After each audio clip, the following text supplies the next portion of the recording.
Се осетивме, значи во тој момент лично јас се осетив како државен непријател број 1, бидејќи бевме нападнати од својата држава на некој начин.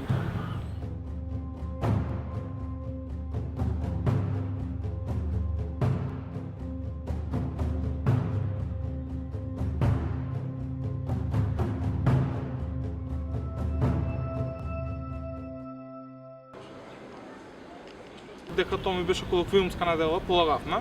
Значи спиев и станувам со намера за да учам. И бидејќи ќе учам, имам намера, значи да си купувам цигари бидејќи сум пушач. Значи јас излегувам студентски околу 10 за 11, 5 за 11 и како што одам према Тобаковата трафиката, протестанти, значи што протестираат луѓе и гледам од таму кордон од полиција.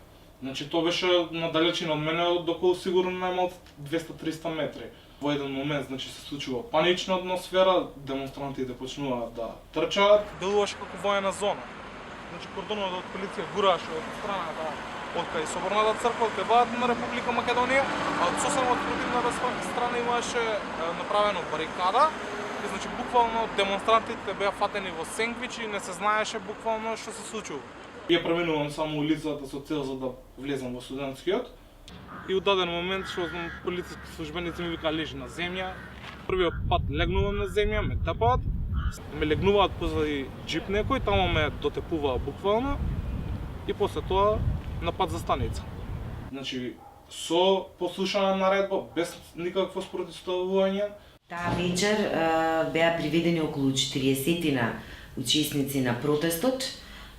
Хелсиншкиот комитет на сите кои што пројавија таква потреба им обезбеди бесплатна правна помош, беа ангажирани адвокати, се одеше по полициски станици. Всушност до 12 часот вечерта бевме пред полициската станица и кога луѓето беа пуштани, сите имаа некаква придружба, единствено Тодорче. Народниот правобранител бил да го посети дека е констатирано дека има тешка телесна повреда и дека му било укажана здравствена помош. Моите платни налози пишува дека јас сум уапсен на улица Илинденска без број, што всушност представува дека сум уапсен пред влада, а јас сум уапсен најмалку 1 километар во друг правец.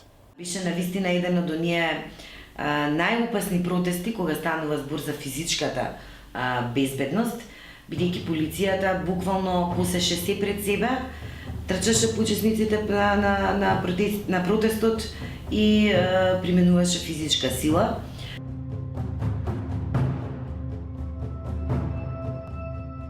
Немам намера да ги плаќам, требаше да одиме на суд за тоа, случајот талка по судските лабиринти и тоа е тоа. Значи, тоа е единствениот случај, единствениот човек кој што имаше храброст да иницира некаква постапка и поради тоа ние не се откажуваме. Свесни сме дека јавното обвинителство, како и во многу други случаи на тортура, молчи, затоа што ги штити полицајците, особено во ваков случај каде што има политичка димензија. Спремни сме и бевме подготвени на тоа, така што случајот ќе го тераме нели пред Европскиот суд за човекови права.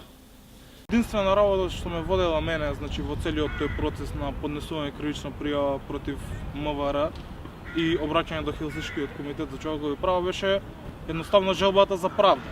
Знаете, кога знаете дека сте невин на некој начин, имате чувство, некој нагон или како да кажам, за да излезе правдата на виделина. Се надевам дека се тоа ќе доживи подруг епилог во иднината.